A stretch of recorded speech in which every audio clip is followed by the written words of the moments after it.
Okay, let me ask you a question. When was the last time you went an entire day, and I mean a whole day, without checking WhatsApp? What? Yeah, that's what I thought. Because for over 2 billion people, WhatsApp isn't an app anymore. It's infrastructure. It's oxygen. It's the digital version of water. You just need it. But here's the twist. This global titan didn't come from a massive tech empire. It came from two guys sitting in a rented apartment, eating cheap snacks, trying to fix a simple problem: missing phone calls. This is the insane, chaotic, wildly unlikely story of how WhatsApp became the most used communication platform on Earth, and how it nearly failed about 5 times along the way. Let's rewind way back, to the 90s, with a skinny teenage boy in Ukraine named Koum. Jan didn't grow up with the luxury of iPhones and free Wi-Fi. He actually grew up in a tiny village where even making a phone call was treated like a state secret activity. Phone lines were monitored, privacy didn't exist. And if the government didn't like what you said, well, they knew exactly where you lived. By the time he turned 16, Jan and his mom escaped to the United States with almost no money. They lived on food stamps. Jan worked as a grocery store cleaner. Fun times, right? But through all the chaos, he did one thing obsessively. He taught himself how to code. He read manuals from a used bookstore like they were sacred scriptures. Fast forward a couple of years, and Jan lands the unthinkable: a job at Yahoo. And this is where he meets the second hero of our story, Acton. Now, Brian is the exact opposite of the typical Silicon Valley engineer stereotype. Chill, fun, actually touched grass. The kind of guy who plays ultimate frisbee on weekends and laughs at all your debugging jokes. Jan and Brian become best friends, coding together, eating together, complaining about Yahoo together. Basically, a tech buddy movie waiting to happen. But in 2007, things start shaking. Apple drops the iPhone, the App Store explodes, and suddenly the entire tech world becomes the Wild West. Apps are popping up everywhere: fart apps, flashlight apps, apps that do absolutely nothing but somehow get 5 million downloads. Meanwhile, Jan buys his first iPhone and notices a simple detail. Apps can set status messages using push notifications, and that tiny detail becomes the seed of WhatsApp. Jan grabs a notebook, yes, a real physical notebook, and scribbles the idea: app with statuses for contacts, so people know if you're available. That's it.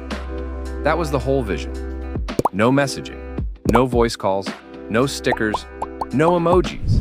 Just tiny text labels like @gym, in a meeting, battery dying, stop calling me. He names it WhatsApp because it sounds like what's up. Cute, harmless, simple. And the app? Completely useless at first. It crashed constantly. Nobody downloaded it. The servers kept dying, and Jan nearly gave up. Fun side note: Jan applied for a job at Facebook around this time.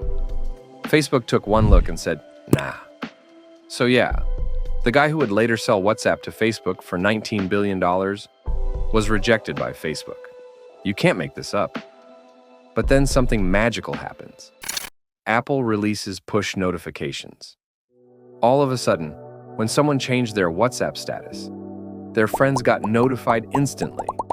People loved the immediate notifications, but not for the reason Jan intended.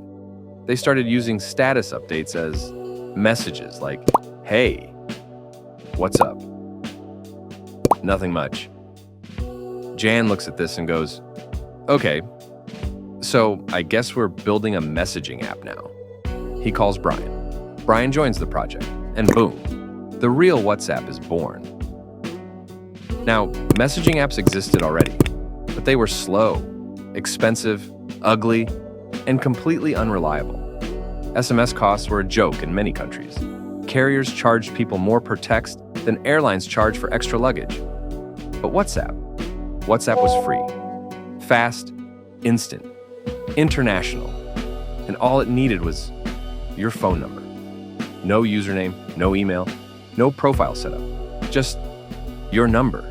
It spread like wildfire in India. then Brazil, then Nigeria, then Mexico. Everywhere where SMS prices were a scam, WhatsApp became the hero people didn't know they needed. By the way, if you're enjoying this video, make sure to subscribe. Okay, so back to the video. By 2011, WhatsApp was growing so fast that even Jan and Brian were like, what the heck is happening? Remember, these were two engineers running an app used by millions. Not a team of 300, not a marketing department. No PR, no ads, just raw, organic growth. While other companies blew millions on user acquisition, WhatsApp literally put this in their office. No ads, no games, no gimmicks. That was the entire philosophy. And another thing shaped the app too. Jan's childhood fear of surveillance.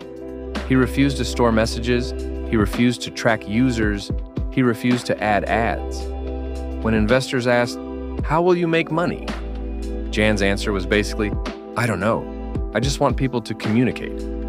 Eventually, they added a 99-cent yearly subscription. But honestly, no one cared. It was basically a donation. By 2013, WhatsApp hit 400 million users, with a team of 55 people. Just to put that in perspective, Twitter had over 2,000 employees for far fewer users. BlackBerry had 10,000 employees and couldn't keep up. But WhatsApp, the engineering team was so tiny that sometimes one server issue would wake every employee at 2 a.m. They literally ran the world's messaging system on what you would call, today, a high school group project squad. This is when Facebook started getting nervous. People were using WhatsApp more than Facebook Messenger, and Facebook absolutely hates losing attention. So, in 2014, Zuckerberg invites Jan to his house. They take a walk in the backyard, classic billionaire negotiation vibes, and Zuckerberg casually drops a number. How about $19 billion? Jan immediately says no. Zuckerberg says, think about it. Jan goes home, thinks about it, and then says yes, but with conditions. No ads, no data mining. WhatsApp stays independent. End-to-end encryption must happen. Facebook agrees. The deal becomes one of the biggest acquisitions in tech history. But the story doesn't end there. In fact, it gets messy. Because Facebook wanted something, WhatsApp refused to give up: your data. Jan and Brian fought hard. They resisted ads. They resisted tracking. They resisted anything that made WhatsApp feel like Facebook. But by 2018, the pressure was too much. Jan quit. Brian quit earlier. Both walked away from nearly $1 billion just to keep their principles intact. Brian now donates huge amounts to privacy organizations.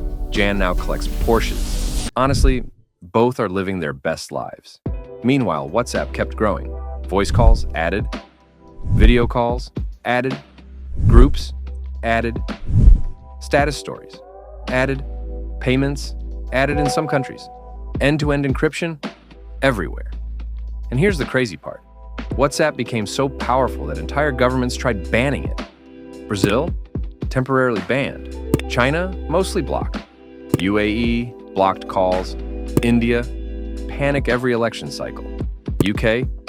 Wants message backdoors. Governments hate what they can't spy on. But WhatsApp endured. Today, WhatsApp handles over 100 billion messages a day. That's more messages than every SMS in the world combined, multiplied by 10. And all because one engineer didn't want to miss phone calls.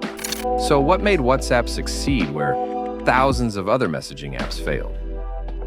1. Timing. Right place, right time. The smartphone era was exploding and SMS pricing was pure robbery. 2. Simplicity. Open the app, tap a name, send a message, done, no fluff, no circus. 3. Privacy. Jan's childhood shaped WhatsApp. No logs, no message storage, no snooping.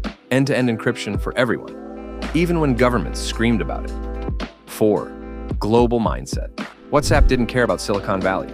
They cared about India, Brazil, Africa, where SMS prices were ridiculous and communication was a luxury. That was the real market. 5. Word of mouth. WhatsApp didn't spend $1 on ads, not one. Users did the advertising by telling friends, "Bro, stop wasting money on SMS. Get WhatsApp." And just like that, the little green icon took over the world. Today, WhatsApp is the communication platform. You can lose your wallet, your keys, even your passport. But if you lose your WhatsApp account, your whole life collapses instantly. Friends, family, work, school, business, customers, everything funnels through one app created by two engineers who just wanted a better way to talk. So next time you send a meme, a voice note, a "where are you?" or "I'm outside," remember this. You're participating in one of the biggest, wildest, most unexpected success stories in tech history.